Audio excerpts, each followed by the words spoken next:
Assalamualaikum warahmatullahi wabarakatuh. Alhamdulillahirabbil alamin wa bihi nasta'inu ala umuri dunya waddin. Wassalatu wassalamu ala asyrafil anbiya'i wal mursalin wa ala alihi wa sahbihi ajmain. Amma ba'du fala haula wala quwwata illa billah. Ila hadratin Nabi Muhammadin sallallahu alaihi wasallam wa ala alihi washabihi wa dzurriyyatihi wa azwajihi wa ikhwanihi minal mursalin wal awliya wasyuhati was sholihin was sahabati wat tabi'in wat tabi'in bi ihsan yamadin husunna hadrati muallifi hadzal kitab wa ila hujjati ustadi masyayikhihim Waddatsallahu sirrahum wa nawwara dhurihahum wa yulidha rajatihim mu'ada alaina min barakatihim sawunillahi lana wa lahumul fatihah. A'udhu billahi minasyaitonir rajim. Bismillahirrahmanirrahim. Alhamdulillahi rabbil alamin. Ar-Rahmanir Rahim. Maliki yaumiddin. Iyyaka na'budu wa iyyaka nasta'in. Ihdinas siratal mustaqim, siratal ladzina an'amta 'alaihim ghairil maghdubi 'alaihim waladdallin. Amin. Bismillahirrahmanirrahim. Masih melanjutkan tentang ikhlas, kurang satu bait. La tatluban 'indal muhaimini manzilah in kunta tatlubu 'indana sin manzilah. La tatluban, sungguh jangan menginginkan atau mencari atau menuntut siapa engkau. Sungguh jangan menuntut siapa engkau. Indal muhaimini, di sisi Allah yang maha mengawasi, mengawasi muhaimin. Jangan menuntut kepada Allah manzilah, akan kedudukan atau derajat yang tinggi. Jangan menuntut tadi in kunta, apabila ada siapa engkau itu tatlubu, menuntut siapa engkau indanasin, di sisi manusia, menuntut manzilan, akan kedudukan atau derajat. Artinya janganlah kamu berharap terhadap kedudukan yang tinggi di sisi Allah dengan ibadah kamu, apabila kalau dengan ibadah kamu itu kamu juga menuntut derajat atau pangkat atau kedudukan di sisi manusia. Karena kedua-duanya ini nggak bisa kumpul, antara menginginkan derajat di sisi Allah dengan menginginkan derajat kedudukan di sisi manusia, ini nggak bisa ngumpul. Jadi kalau dengan ibadahnya itu sampai kepingin kedudukan di sisi hatinya manusia, ya nanti di sisi Allah nggak dapat. Pilihannya itu. Nah, inilah pentingnya ikhlas. Jadi ikhlas itu nanti bisa mendapatkan ganjaran di sisi Allah, derajat di sisi Allah secara utuh.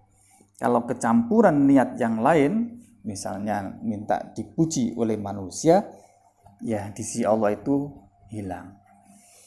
Namun begini, ada perbedaan ulama di dalam hal bagaimana kalau ibadah itu dorongan amalnya atau niatnya itu campur antara ikhlas tapi juga ada unsur riyanya.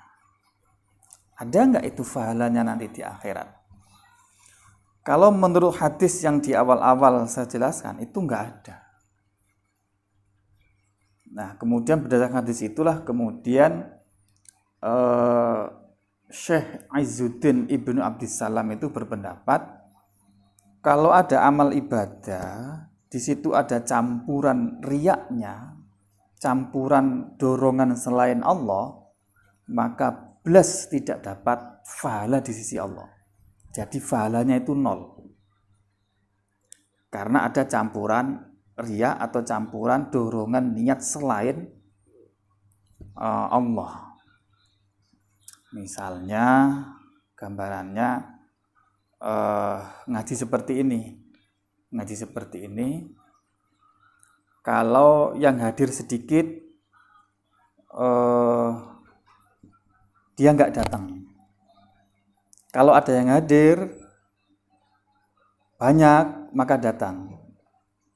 Itu berarti dorongan ngajinya itu nyaris 100% karena apa? Karena kehadiran pendengar. Jadi bukan karena Allah.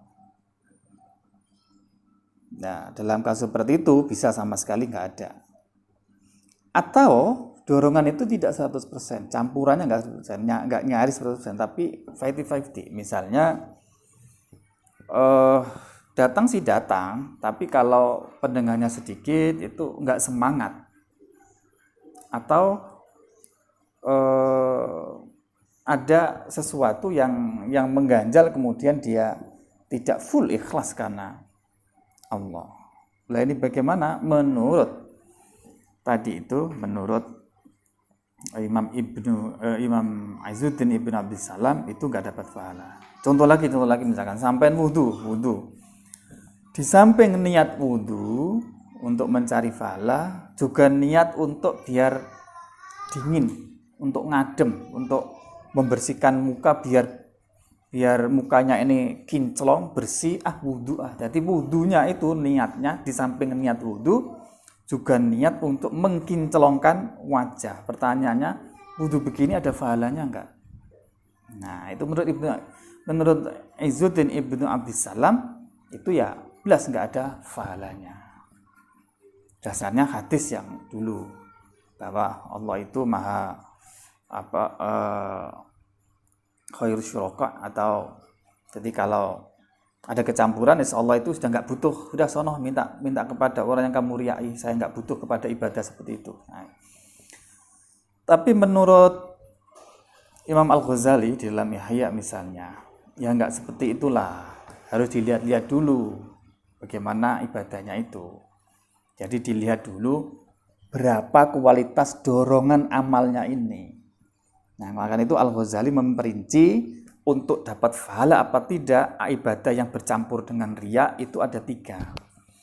Kalau dorongan ikhlasnya itu lebih tinggi daripada dorongan riyanya, dorongan selain Allah, maka orang ini akan mendapatkan pahala terkurangi dengan dorongan riyanya itu.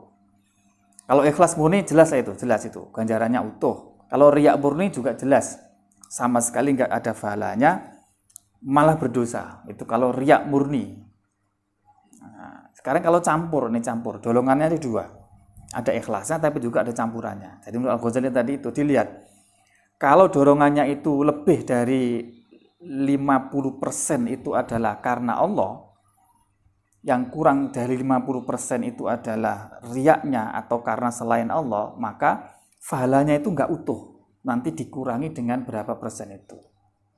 Nah, kalau menurut Allah itu dorongannya 50-50, 55%, dorongan kepada Allah hanya 5%, dorongan kepada selain Allah juga 5%, ini lawala. Lawala itu artinya orang yang melakukan ibadah ini tidak mendapatkan pahala, juga tidak mendapatkan dosa.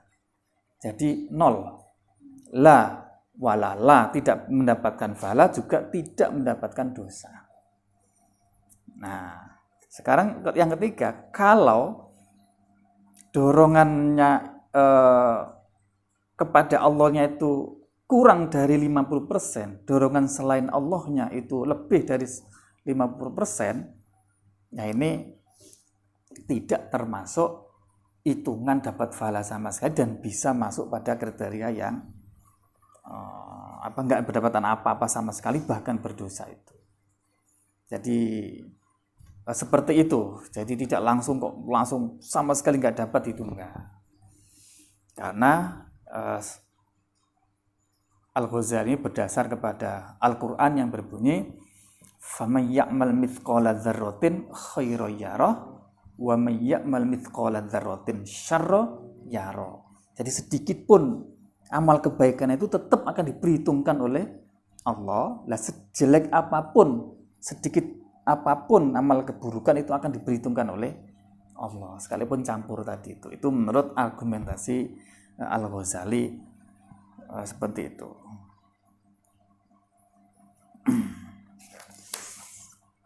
Baik. Jadi pendek kata tentang ikhlas ini, tipsnya, pokoknya prinsipnya begitu. Kemarin sudah dikasih tips oleh Musonef ini bagaimana cara mengatur hati agar kita bisa melakukan ikhlas, melakukan apa-apa itu ikhlas. Tapi prinsip yang paling prinsip itu adalah kita menghilangkan kepentingan kepada dunia. Di hati kita itu dibersihkan dari kepentingan-kepentingan yang sifatnya duniawi. Kalau itu bisa bersih, otomatis kepentingan ukhrawi itu mendominasi, maka apapun yang dilakukan, baik itu ibadah maupun ghairu ibadah, itu semuanya akan diorientasi untuk kepentingan ukhrawi. Nah, tadi masalahnya balik lagi ke zuhud yang kemarin, zuhud, tawakal, qanaah itu. Makanya zuhud kemarin itu menjadi inti dari wusul kepada Allah. Zuhud itu karena pengaruhnya sampai ke ikhlas ini. Jadi sepanjang sampean kita semua ini masih punya harapan kepada orang, masih tomak kepada apa yang ada di orang, di perhatian orang, di harta orang, maka kita sulit untuk melakukan ikhlas murni kepada Allah. Karena bagaimanapun nanti bisa balik lagi ke sana. Berarti solusinya ya kita berlatih untuk bagaimana menghilangkan di hati itu tomak, berharap kepada orang, kemudian nerimo, bagaimana kita itu cinta kepada akhirat gitu. Itu kira-kira. Bismillahirrahmanirrahim. Wa minha al-uzlat. Wa minha, dan itu sebagian dari 9 wasiat itu al-uzlatu uzlah. Uzlah itu ayat tafarrud anil khalqi. Jadi menyendiri dari kehidupan makhluk, kehidupan masyarakat. Dia menyingkir dari kehidupan bercampur dengan kehidupan bersama masyarakat. Jadi menyendiri. Kenapa ini kok dianjurkan? Karena li'annal khalqa yushhilunaka anillahi wa yuqi'unaka fisyarri wal halak. Karena hidup bersama masyarakat, kalau masyarakatnya itu rusak, bejat, banyak kemaksiatan, itu malah menyibukkan kamu sehingga lupa kepada Allah. Gara-gara ngurus pergaulan di masyarakat itu, akhirnya ibadahnya itu kendu atau terpengaruh sehingga lalai ibadah kepada Allah. Bahkan bisa wayuqi'unaka fisyarri, bisa menjatuhkan kamu ke dalam kemaksiatan yang ada di masyarakat itu. Nah, akibatnya al-halak, nanti kita rusak, jatuh kepada kemaksiatan. Ini yang dikhawatirkan, sehingga sarannya di sini itu disuruh uzlah. Uzlah itu hidup yang menyendiri, tidak bergaul dengan kehidupan masyarakat. Nah, hukum seperti itu apakah mutlak harus seperti itu? Nah, nanti itu akan dijelaskan detailnya. Tapi prinsipnya bahwa uzlah itu bukanlah tujuan. Jadi uzlah di dalam tasawuf, di dalam menempuh jalan menuju Allah, itu bukan tujuan. Ia hanyalah perantara untuk bisa beribadah, kemudian dengan ibadah itu bisa sampai kepada Allah. Nah, karena bukan tujuan itulah sehingga para wali, para nabi itu hidup bersama masyarakat. Para kiai, para ulama itu ya biasa hidup di masyarakat. Nah, jadi kalau saya ibaratkan begini.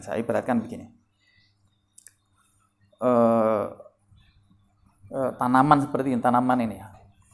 Tanaman ini kalau sudah kuat, sudah kokoh, rindang, sudah hidupnya itu sudah normal, kuat, rindang, itu dia tidak terpengaruh oleh goncangan-goncangan angin, goncangan gangguan oleh anak-anak.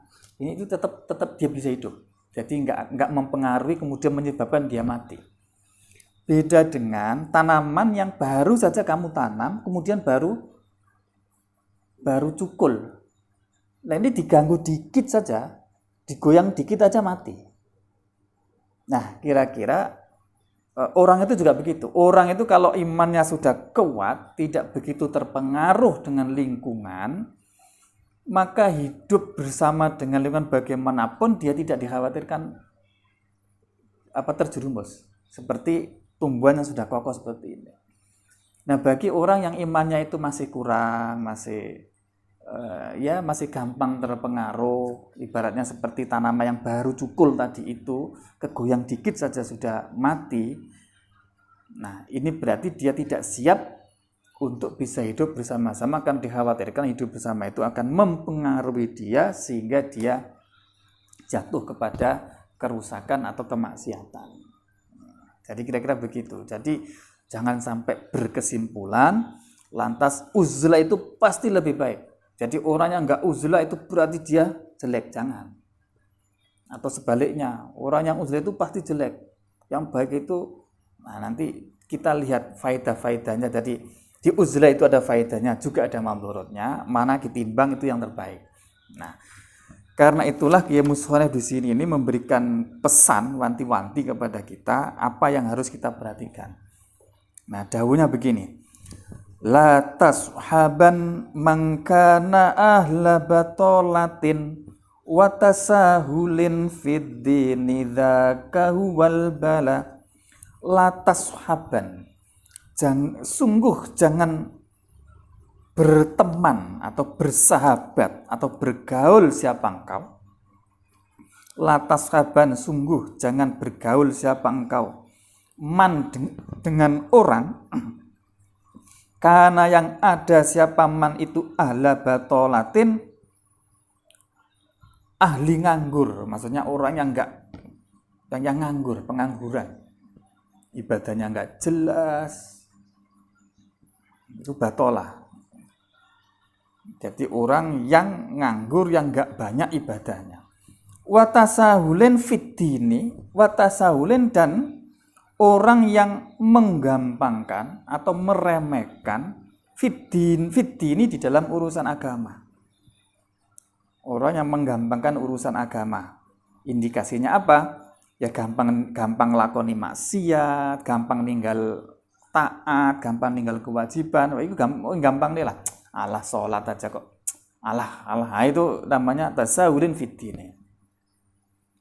Dzaka huwal bala. Dzaka bermula dzaka huwal bala. Dzaka bermula bergaul dengan orang ahli batolah dan tasahul, itu huwal bala adalah bala atau bilahi atau cobo atau ujian. Dzaka bermula inilah bersahabat dengan ahlu batolah dan tasahulin fiddin, itu huwal bala adalah merupakan bala. Jadi di dalam bait ini Kiai Musonef wanti-wanti berpesan kepada kita jangan sampai bersahabat, berteman, bergaul dengan orang yang orang itu ahlul bitolah, nganggur dan menggampangkan urusan agama. Kenapa? Karena sifatnya watak manusia itu selalu mengikuti kepada temannya, kepada siapa yang ia diajak bergaul itu. Kalau temannya jelek, biasanya dia itu pasti akan terpengaruh menjadi jelek. Jarang terjadi orang baik bergaul dengan orang jelek ikut kepada menjadi baik, jarang. Yang baik justru malah terpengaruh menjadi jelek. Ya, karena itu wanti-wantinya seperti itu. Jadi mafhumnya dari sini berarti nanti bersahabat dengan selain orang seperti ini yang menggampangkan urusan agama, yang tidak nganggur, itu berarti nggak masalah.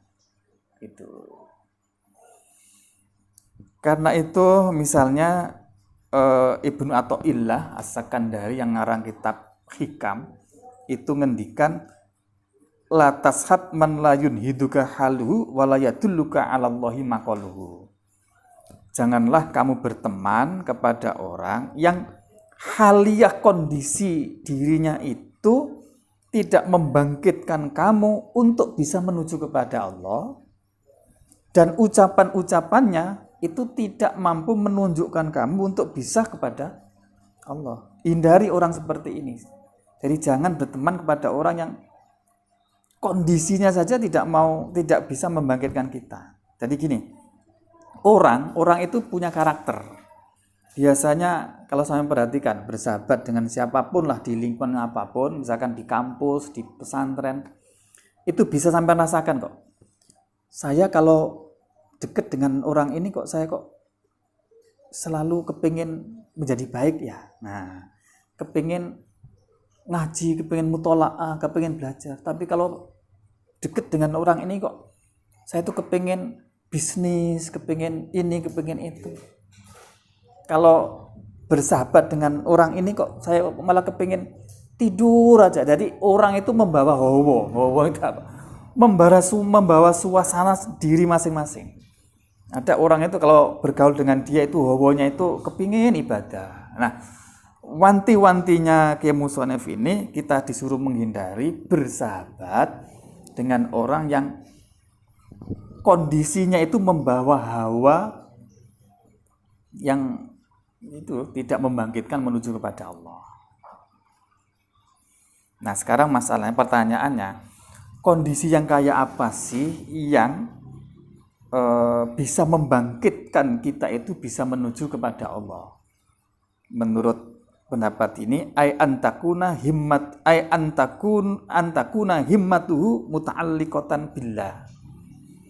Orang yang himmahnya, cita-citanya, orientasinya itu selalu digantungkan kepada Allah, murtafi'atan anil makhlukin, yang sudah melewati dari urusan makhluk. Jadi yang dipikirkan itu kepentingan akhirat. Nah, bergaul dengan orang yang seperti ini itulah yang bisa membangkitkan kita untuk selalu bisa menuju kepada Allah. Yus, dipilih-pilih. Jadi dengan bait ini itu kita dianjurkan untuk selalu memilah dan memilih terhadap siapa teman kita. Nah, kita disuruh memilih teman yang halianya, kondisinya itu bisa membangkitkan untuk bisa menuju kepada Allah. Siapa? Yaitu orang yang himmahnya, orientasinya itu selalu dihubungkan dengan Allah, dihubungkan dengan kepentingan akhirat. Jadi aktivitas apapun itu diperuntukkan untuk Allah, untuk akhirat. Nah, itu namanya himmatuhu muta'alliqatun billah. Nah, kemarin yang sudah saya singgung itu bahwa urusan dunia semua diorientasikan untuk akhirat. Insya Allah kalau kita bisa bersahabat dengan orang seperti ini, bergaul saja itu sudah membawa keamanan. Ahli bitola. Nah, kemudian wal uzlatul aula idza fasadaz zaman au khafa min fi'atin bitinin mubtala. Wal uzlatu, bermula uzlah. Wal uzlatu, adapun uzlah, hidup menyendiri dari masyarakat, itu aula, lebih utama, lebih baik. Kapan? Idza fasada, apabila telah rusak apa az-zamanu, zaman. Au khofa, atau khawatir, au khofa atau khawatir siapa seseorang min fitanin, dari beberapa fitnah, bidinin, yang berhubungan dengan agamanya, mubtala, yang diuji atau dicoba siapa man. Mubtala, yang diuji siapa man dengan agamanya itu. Nah, menurut bait ini, jadi uzlah dengan demikian itu adalah lebih utama ketika kondisi zaman ini sudah rusak. Lah, apa indikasi bahwa zaman itu rusak ay bikathratil ma'asi. Jadi di tempat itu sudah terlalu banyak kemaksiatan. Itu berarti zaman sudah rusak. Ya kira-kira zaman sekarang inilah hampir nyaris tidak ada ruang dan waktu yang betul-betul terbebas dari maksiat. Au khawfa min fitanin, atau dikhawatirkan terjadinya fitnah, yang fitnah itu menguji terhadap keberagamaan kita. Maksudnya kalau kita bergaul dengan masyarakat, bergaul dengan orang-orang di situ, kita malah jatuh kepada urusan haram, jatuh kepada barang syubhat, jatuh kepada kemaksiatan. Nah, itu berarti fitnah di situ terjadi. Nah, ketika kondisi mengkhawatirkan seperti itu, maka al-uzlah itu pilihan yang terbaik. Nyingkrih dari kehidupan manusia itu lebih baik. Wa kadza idza khafal wuqu'a bi syubhatin aw fi haramin aw lidzaka mumatsila. Wa kadza, dan demikian uzlah. Idza khafa, apabila khawatir siapa seseorang, khawatir al-wuqu'a akan jatuh bisyubhatin pada perkara syubhat, au fi haramin, atau jatuh pada perkara haram. Au lidzaka, atau kepada demikian syubhat dan haram, mumatsila, sepadan apa syubhat dan haram. Artinya, berarti bait ini itu bentuk perincian dari bait sebelumnya. Kata-kata au khofa fitanin dalam bait sebelumnya itu kemudian dirinci dalam ini, dalam bait yang kedua ini. Jadi uzlah itu lebih utama ketika ada kekhawatiran terjadi jatuh kepada barang syubhat. Nah, ini kan jatuh kepada barang syubhat ini kan salah satu bentuk dari fitnah agama. Au haramin, atau jatuh dalam urusan haram yang sulit untuk dihindari. Itu berarti kan fitnah di dalam agama. Au lidzaka mumatsilah, atau kondisi-kondisi lain yang sepadan dengan itu, dengan syubhat dan haram. Misalnya kalau bergaul di situ malah semakin membikin dia semakin jauh dari Allah, semakin gampang menuruti nafsu, semakin berat melakukan ibadah. Nah, ini juga kondisi-kondisi yang bisa disamakan dengan syubhat dan haram tadi itu. Nah, kondisi seperti itu berarti pilihan uzlah itu lebih baik daripada hidup bersama dengan para manusia. Nah, setidaknya ada, ini menurut Imam Al-Ghazali, itu ada beberapa faedah, manfaat yang bisa diperoleh melalui uzlah. Artinya kalau manfaat ini tidak ada, berarti kita lebih baik hidup di masyarakat, bareng, kumpul bareng, hidup di tengah-tengah masyarakat. Kalau faedahnya ini enggak ada. Yang pertama itu at-tafwaruh lil ibadah wal fikr. Dengan uzlah itu kita mempunyai peluang waktu yang bebas untuk ibadah dan berpikir. Nah, ini tidak kita dapatkan kalau kita itu hidup di tengah-tengah hiruk pikuk kehidupan masyarakat. Tapi dengan nyingkrih, dengan hidup menyendiri, lebih leluasa, madep manteng kepada Gusti Allah, ibadah, dan selalu tafakkur tentang makhluknya Gusti Allah sehingga kita semakin cinta kepada Allah. Ini yang pertama. Yang kedua, at-takhallus minal ma'asi. Kita bisa menyelamatkan diri dari maksiat yang muncul dari pergaulan. Contoh misalkan hibah, riya, namimah, itu kan muncul itu kalau adanya pergaulan. Orang bisa bergosip itu ya kalau ada temannya. Atau kalau ada orang lain. Kalau nggak ada orang lain ya nggak bisa gosip, nggak bisa riya, nggak bisa namimah, nggak bisa bohong dan sebagainya. Nah, untuk menghindari itu maka uzlah pilihannya. Yang ketiga, al-khalas minal fitan wal khusumat bisa menyelamatkan diri dari fitnah tadi itu. Fitnah terjebak dalam kemaksiatan, keharaman, kesyubhatan.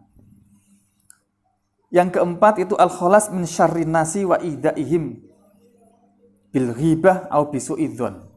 Bisa menyelamatkan diri dari kejahatan manusia, kejahatan orang lain yang dilakukan kepada kita, sehingga kita itu merasa sakit hati kalau diperlakukan itu.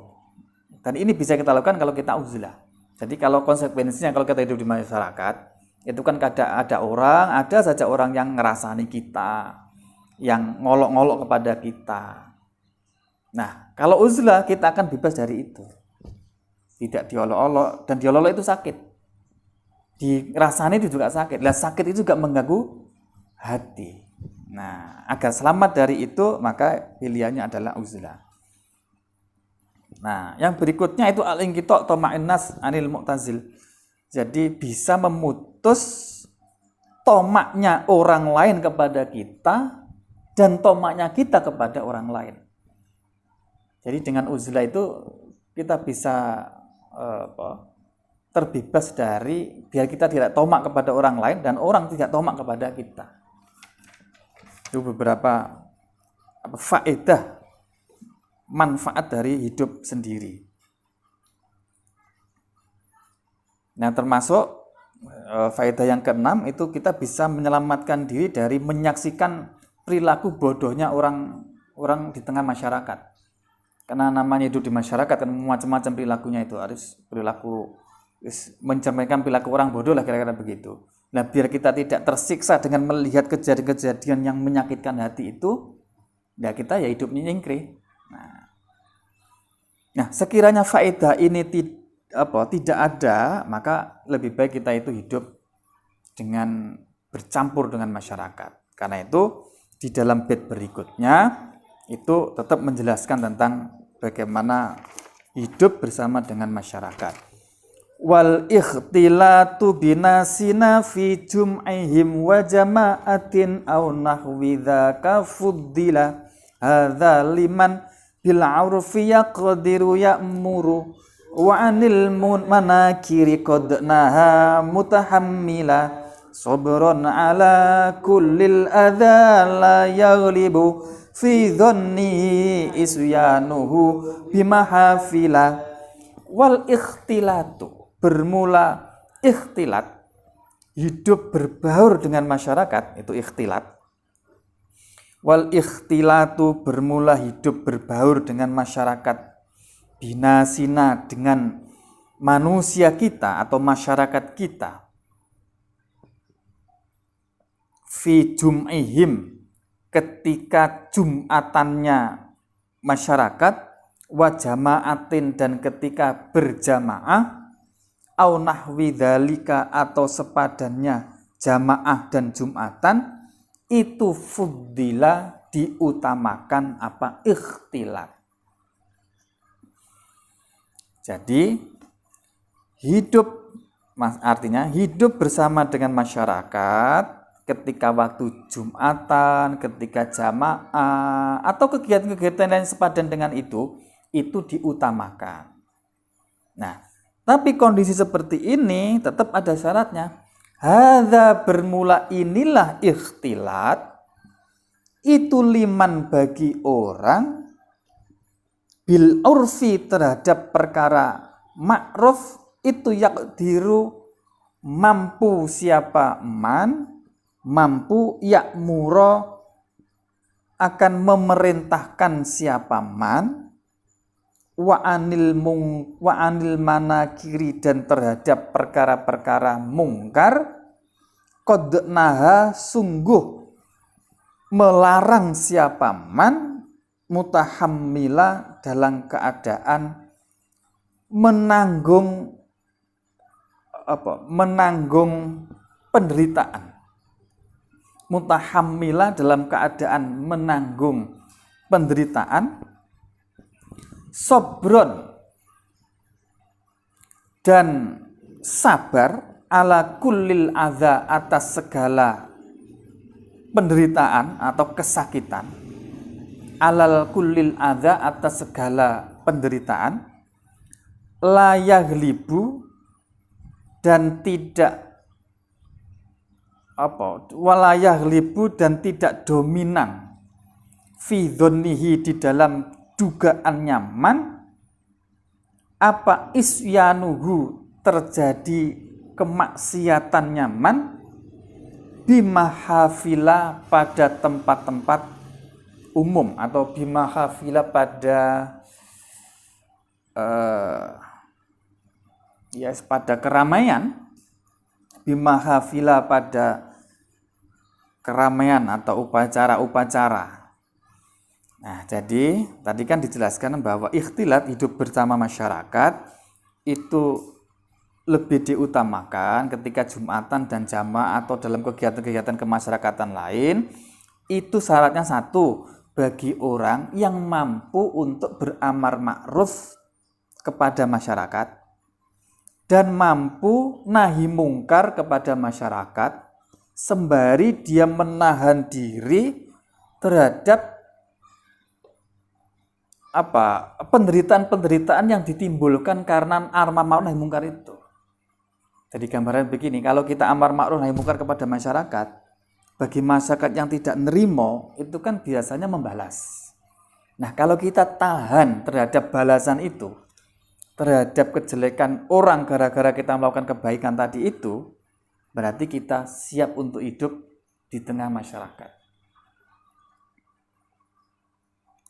Ditambah lagi dengan sabron ala kulil adza, dan selalu sabar terhadap semua penderitaan yang ditimbulkan dari pergaulan itu. Namanya hidup bareng di masyarakat, ada orang yang baik, ada yang buruk, ada yang kurang ajar, ada yang yang tingkah lakunya. Nah, kalau sabar terhadap perilaku seperti itu, silakan ikhtilat. Nah, hidup bersama dengan masyarakat. Nah, syarat berikutnya yang keempat adalah la yaghlibu fi dzoni isyanu bimahafila. Tidak adanya dugaan yang kuat bahwa nanti akan terjadi kemaksiatan pada dirinya ketika dia bergaul dengan masyarakat.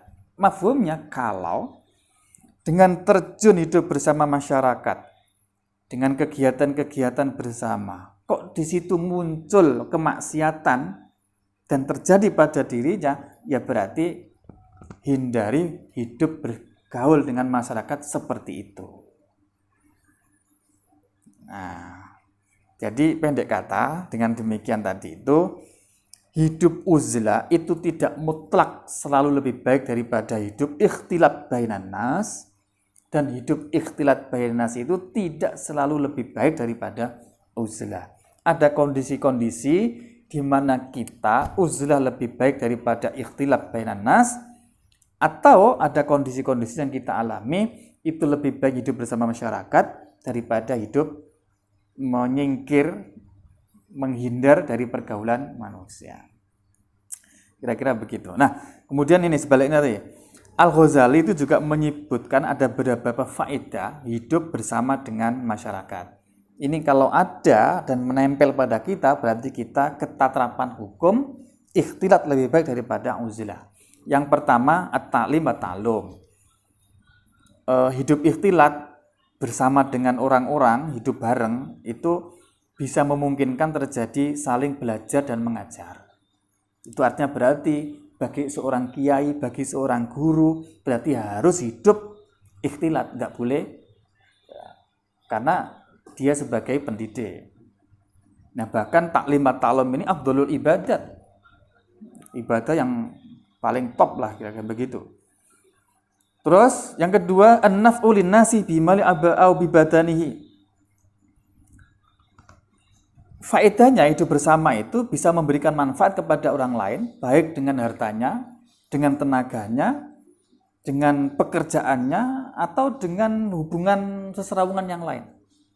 Jadi kalau kita itu dalam posisi kita itu bisa dimanfaatkan orang lain, baik tenaga kita, harta kita, pikiran kita, kemudian posisi kita, pekerjaan kita, maka kita lebih baik hidup berbaur dengan masyarakat, karena memungkinkan itu bisa dimanfaatkan oleh masyarakat kalau ikhtilat, dan itu tidak akan terjadi kalau hidup uzlah. Yang ketiga adalah at-ta'dib,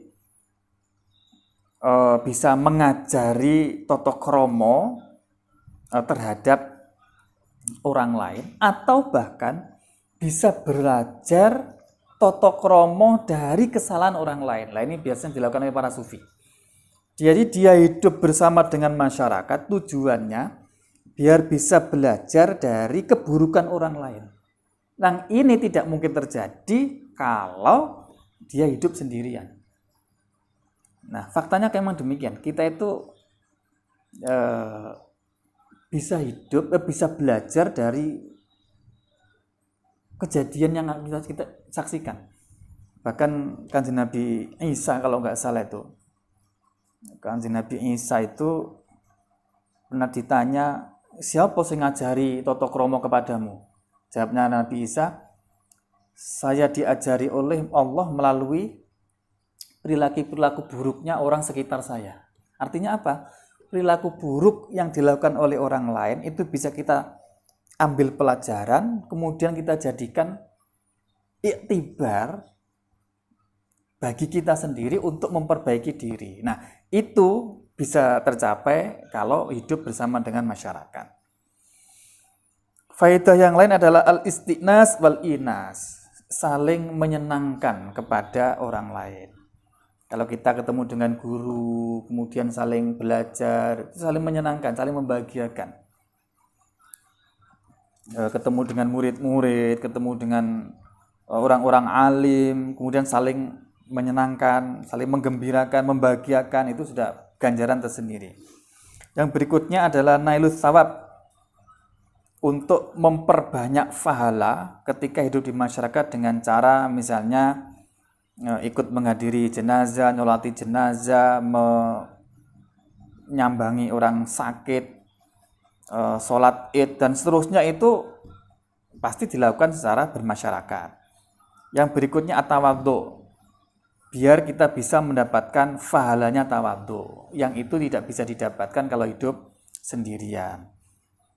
Kemudian bisa juga dipakai untuk berlatih diri.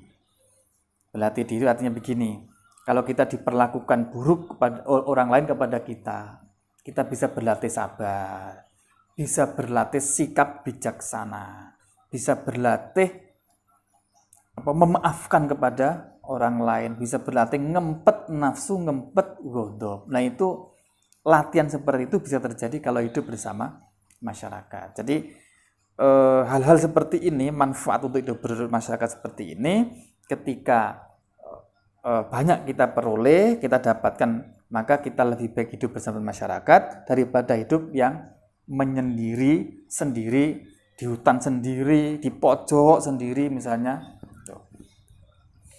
Itu prinsipnya. Jadi tidak mutlak uzlah lebih baik atau ikhtilat lebih baik. Sedikit lagi, lakin yakulul ba'du min mutaakhiril fudala'i uzlatu dzamani mufaddala. Lakin yakulu, tetapi berkata siapa al-ba'du, sebagian ulama, min mutaakhiril fudala'i, dari ulama-ulama yang utama pada zaman akhir, katanya begini, uzlatun dzamani mufaddalah. Uzlatun, bermula uzlah, hidup menyendiri dari masyarakat. Dzamani, pada inilah zaman, itu mufaddalah, diutamakan. Kenapa? Idz nadirun, karena langka, hakon secara pasti, apa huluwu mahafili, sepinya keramaian, sepi an haubatin, dari maksiat, dari dosa. Fandur maka lihatlah atau pikirkanlah, linafsika, untuk dirimu sendiri, akila, Aqila yang berakal. Aqila yang berakal. Jadi menurut sebagian ulama mutaakhirin, ulama-ulama sekarang ini, ulama-ulama zaman akhir dulu, hidup uzlah menyendiri dari masyarakat itu lebih baik daripada hidup bersama masyarakat pada zaman sekarang ini. Kenapa? Karena sulit sekali ditemui ada keramaian yang di situ bebas dari maksiat. Jadi selalu ada kemaksiatan di tengah-tengah masyarakat. Nah, karena itulah pesannya fandzur li nafsika aqila. Harus disuruh mikir-mikir, seluruh menghitung-hitung mana yang terbaik, apakah ikhtilat atau uzlah, dengan cara memikir manfaat uzlah apakah ada lebih besar ataukah manfaat hidup ikhtilat dan mas ini lebih besar daripada uzlah. Kan tadi ada masing-masing faedahnya itu ditimbang-timbang kemudian untuk memilih mana yang terbaik. Kullul ma'asi karriya wa kahibatin aw nahwi dzalika bi ikhtilatika khussila. Kullul ma'asi, adapun semua kemaksiatan. Kullul ma'asi, adapun semua kemaksiatan.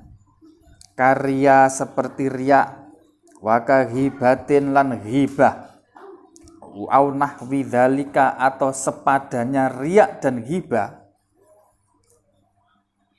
Misalnya namimah, berdusta dan sebagainya, bikhtilatika, sebab hidup bercampurnya kamu dengan masyarakat itu khusila akan dihasilkan apa ma'asi.